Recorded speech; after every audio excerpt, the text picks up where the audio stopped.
And well, wow, so many. Let's talk about your reputation. It's a big topic. There are huge changes going on right now in the whole world, in every possible industry. I don't know if I'm going to be able to express the magnitude of things going on during this talk, but well, I'll do my best. I guess deciding on the audience topic is pretty boring, so let's start with a little game. You see 4 very, very different cars. Luxury, city car, family car, or friend's car. I don't know how you want to call it. So let's choose. If you had a choice to drive one of those cars, by the way, if you don't like Aston Martin, that's my favorite, by the way.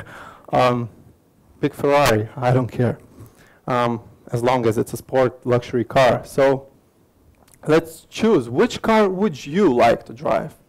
Who chooses the small city car? Okay. Anybody minivan? Jeep, maybe? Okay, okay, a little better. And the sports car? All right. Well, we all see what people want to drive, and we can actually see what we're thinking about when we're alone at home. But let me kind of say, I'm a little bit arrogant, because I would like to drive all 4 of them. Actually, a lot more than 4. Any type of car. If it's a busy day, just a regular day, Thursday, I go to the office, I go to the client's office, then I go to log in and make a presentation, just a regular day, I'll take the small car.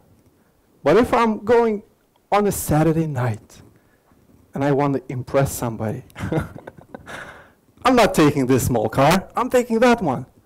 And so on and so on. If we're going with friends out somewhere into Europe tripping, van is the best thing, because we want to share this experience together. So, in essence, we don't want to own the car, my precious, you know. We want to use it. We want to have fun with friends. We want to have fun alone. We don't want to own the thing. So, if I'm saying that I want all 4, maybe even more, I'm not saying I want to own them. My goodness, I would need a big garage for that, an even bigger house. That means I must be rich. But I'm not talking about that. I'm talking about just accessing. If I need a car today, and it's a sports car, expensive one, I go, I look into my phone, and here, 200 meters away, there's a car I can pick up and have fun with it. This is what I'm talking about. I'm talking about access of things when we need it. And this is about to happen on a global scale. Talking about ownership. Average car is being used 8% of the time, which means 92% is just sitting there. This brand new, amazing BMW, which costs what? $40,000 to $100,000, right? Well, let's say $60,000, $70,000. It just sits there, 92% of its time. I know why, because you're working your ass off paying for the BMW. Average drill, did you know that? During its whole lifetime, it's being used for 5 minutes. 5 minutes. And we're buying those things, and we're stacking them up, because we actually don't need them. But we're buying them. And ownership is hard. We have to first buy, then take care of the thing, the car gets broken, and so on, and we don't want that. we want to use things, and we're so used to owning that we make our lives miserable. But this is about to change, because powerful forces that are right now in play, economical forces, social forces, and especially technological force, which is catching up right now. They're kind of getting together and creating something new. They're creating a new economy where we can access things and services right there where we are at this very moment.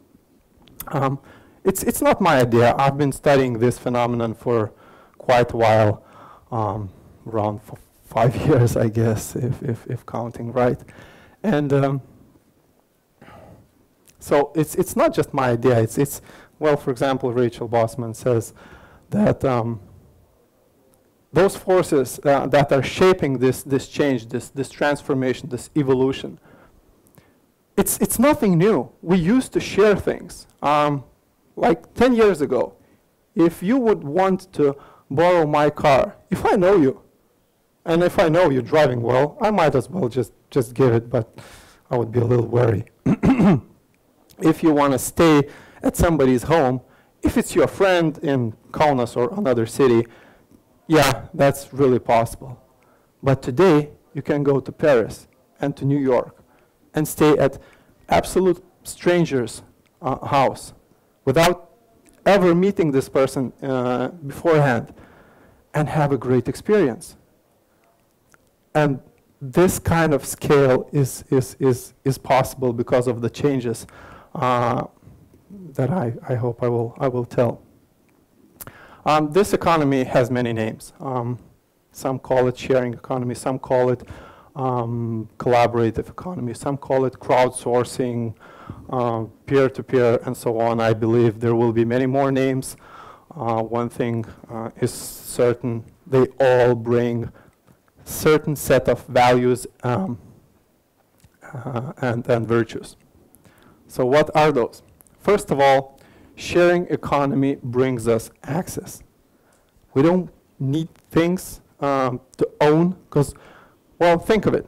You don't have, if you try to own, you cannot own all of the world. It's a little bit too big. But once you own it, you can share it. If it's valuable, if this car is just sitting there for 92% of its time, I can share it. So we get access and people are sharing. If people are sharing, we get more access. The more people are sharing, the more variety we get. Because I can own 2, 3, 5, 100 things, but the whole world is such a diverse place. I can go to Paris and Singapore and many other places, and people will just let me in on certain conditions, of course. While sharing, we can make money. If I have something of value, if I have an asset, if I have a skill that I can share with the community, and if I give it to you, I make money. If I share my car, I make money. So this is an extra income opportunities that are coming very fast towards us. Of course, saving money. One thing is buying this BMW for $60,000. Another thing is renting it for 50 litas. Or what did I see? I think $12 I saw on really rides in San Francisco area. $12 an hour. Wow. And of course, relationships. You cannot participate in sharing economy without going face-to-face, without meeting a person. So share a drive, go to Klaipėda with somebody, and bam, you have 3 hours of talk. And if this person is interesting, wow, that was a great time for you. So many names, but I like to sum it up in this formula. We have peers. For those who don't know what is peers, peers is all of us. You are peers, people. We have people on one side who are extremely creative, diverse, can come up with solutions that take us to places without us imagining it could. And we have corporations. Corporations have this power of resources, this power of standardization, this power of quality. And we give this power of corporation to the person so that he can bring us the same kind of value that corporation does, just on a scale corporation cannot grasp. This basically sums it up. And to prove my case that I'm not talking about air here, let me show you a couple examples.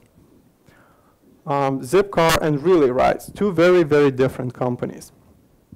Zipcar started in the year 2000. It's very similar to City B here in Vilnius. Zipcar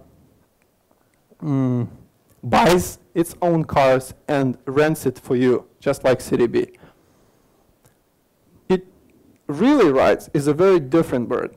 Really Rides created a platform where you have a car and you can say, okay, with your mobile phone, now it's ready to be rented because I'm working for 8 hours.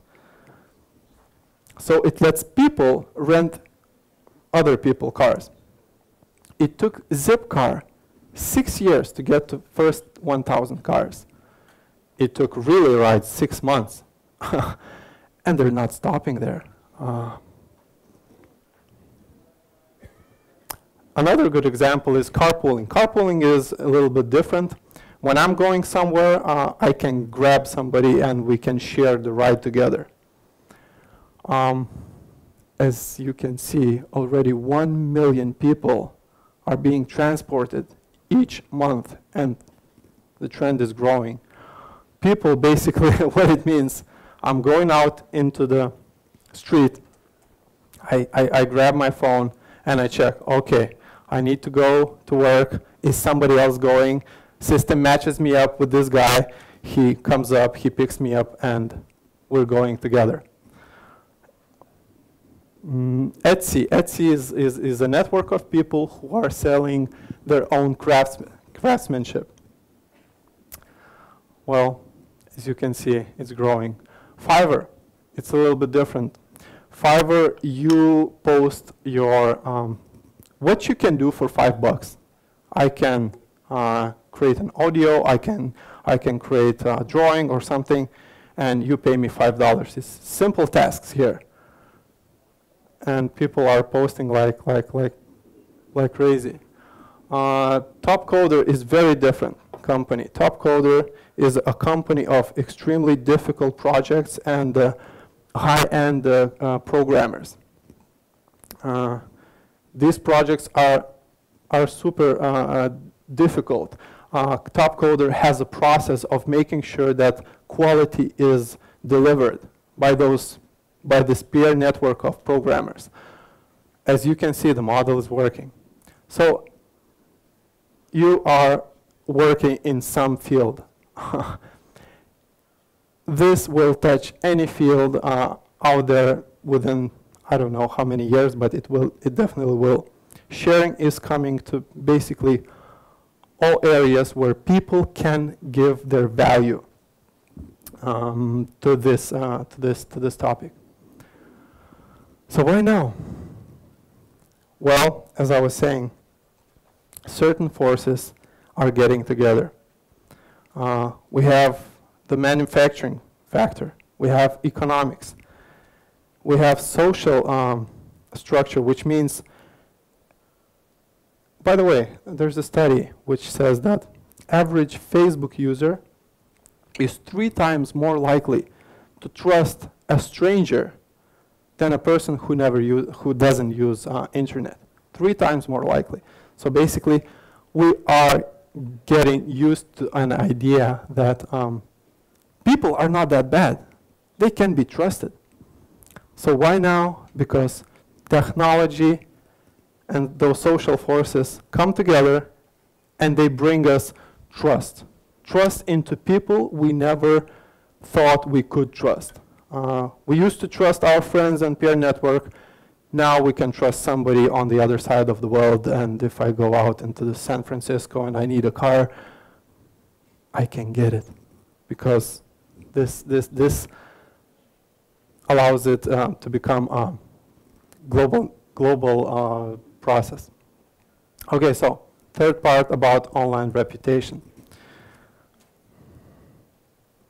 You use your reputation every day. You ask friends what they think about this friend, what they think about this organization, university, company you want to work in, a restaurant, and so on. You use reputation, and people use reputation to get information about you. What is new here? What is new here? It's that reputation is being made publicly open into the internet communities. You go out into couch surfing, and people are, once you get there, and once you stay in a place where you like, Malaysia, someplace you get dinner together with a host. Amazing place. And those people are able to leave comments about you. They are able to leave good reviews about you. And now a certain question comes up. If I go to Airbnb, if I go to Really Rides and I want to share a car, am I being trusted there? Or are those people going to trust? Can I take my reputation? Can I bring it to this new place, and can I, or should I start from the beginning? Should I start from the zero? That's where Trust Tribe comes. There's lots of places, lots of sharing communities where I have to work hard to prove to those people that I am a trustworthy person. And in every one of those new places, I basically won't do that if it's too steep, if it's too hard for me to do. Trust Tribe idea is to take your reputation from different sources, like Couchsurfing, Airbnb, and Really Rides, to see what people are saying about you and show this in other places, so that people can base their decisions on what other people said about you in certain topics. Now it's not that easy to understand a human being and to understand his reputation. So yes, reputation is hard. Some people say, well, what if we put a single digit? And this will show. We gather lots of data from Facebook, Twitter, etc., and we'll show them a number. Okay. Let's take Lucy from New York. She likes cats. She likes cooking. She doesn't like working, but she's into arts.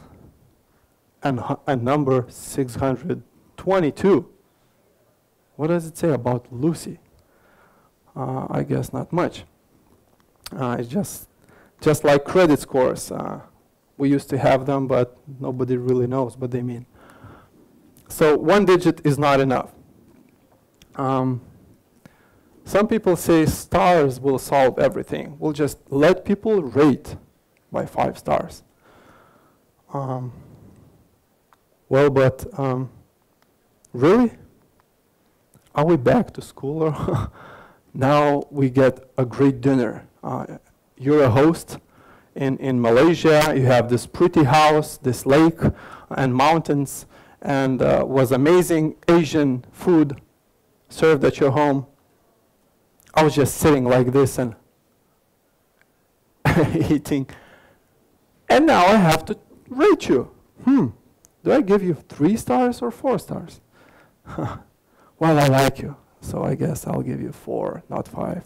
Well, it doesn't work that way. Stars don't solve it. We need to know what was good, Was the food good? Did you like the food? Or maybe you liked a place instead. So why don't you say, I like the place and the food? Other things don't matter to me. Bad ratings. People say bad ratings will kick out the bad guys. Oh, really? Sims tried this strategy. In Sims, if some of you know Sims, anybody know Sims here? Okay, not many. It's a virtual world where you come inside and you get to meet other people, you talk to them, and you build your life around that. It's a virtual life. They added a rating where you can rate up somebody, you can rate them like okay, and you can rate them down. Just like that, you can rate a person. What happens? A new person comes into Sims, and there comes a friendly guy. He's saying like, hi. This person, if he can figure out, says, hello. This first person says, give me your money. He's like, what? yeah, give me your money. Go check, look your reputation stats. And there's like 15 guys pointing down at me. Yeah, you give me your money and I'll take them off. So before they knew, they had Italian mafia inside a virtual world. So if you ever designing one of those online sharing experiences or communities, bad ratings on profile will not solve the case. What we did, we made it transaction-based. Our system allows people to rate each other only when we had contact. Only if I had dinner with you, I can say something about you, not before. So this makes ratings real. And finally, reputation is highly contextual. If you're a good driver, it doesn't mean you're a good cook. So we want to know what you're good at. So people can click and say, well, he was good at this and that and so on. All right, future vision. Well, it's strange. Reputation and sharing economy will bring us extreme changes in the way we live, in the way we access things. First of all is transparency. We will know a lot more about the transactions happening. We will see what people think about those transactions, and we will be able to base our decisions on them. Exchanging value for caring. You will get more reputation, more feedbacks from people, the more you care. It's just that simple. The more I care about those who are around me, the more they will share love with me. We will recognize your passions. There's lots of books and seminars about how you should follow your passion. But first you must find one. And that is not easy, actually. Well, we will figure out your passions. We will say what you're good at. If you're good at cooking, my goodness, why don't you cook? If you really love it. First, you cook with your friends, you have great dinners, you have great parties, and suddenly, there comes a Japanese couple into Vilnius, looks up their mobile phone, and they're like, wow, there's a good cook around the corner. They're calling you up and saying like, hello, we're from Japan. We would like to have a great dinner with you. And you have amazing interactions with people you never knew you could meet, just by following your passion, because we as a community are telling each other what is our passions, and of course empowering to follow those passions. So thinking about the longer term, what is happening, I think we will be living in a world with instant access. You will be able to go out into the city you've never been to, and you need a car, here's the car. You need a You need lunch, here's the lunch. You need to sleep, you need a good place to sleep with nice hosts, to have fun, go out in the night. Here it is. Yes, of course, in the beginning, the higher your reputation, the higher discount you'll get. What happens in a longer future, I don't know. You decide for yourself. What I believe next will come is civilization based on care. The more we find those individuals who care about the rest of us, the more we empower them, the better the world they will create for us. And of course, finally, we will create a sustainable world. I'm not saying this will make it, but I'm saying this might help it. For example, one rental car replaces 15 owned cars right now, right this very moment. Studies have been done in US, of course. US is the major place where this is happening right now, spreading to Western Europe at the moment. But one rental car replaces 15 owned. So we've been basing our belief that we have to grow, constantly grow. But we're living on a finite planet. We cannot grow forever. And sharing economy might just do that. At least it might push into the right direction. So, well, I hope I told you main key points. And I hope you're going to join sharing economy and help it grow somehow. Thank you.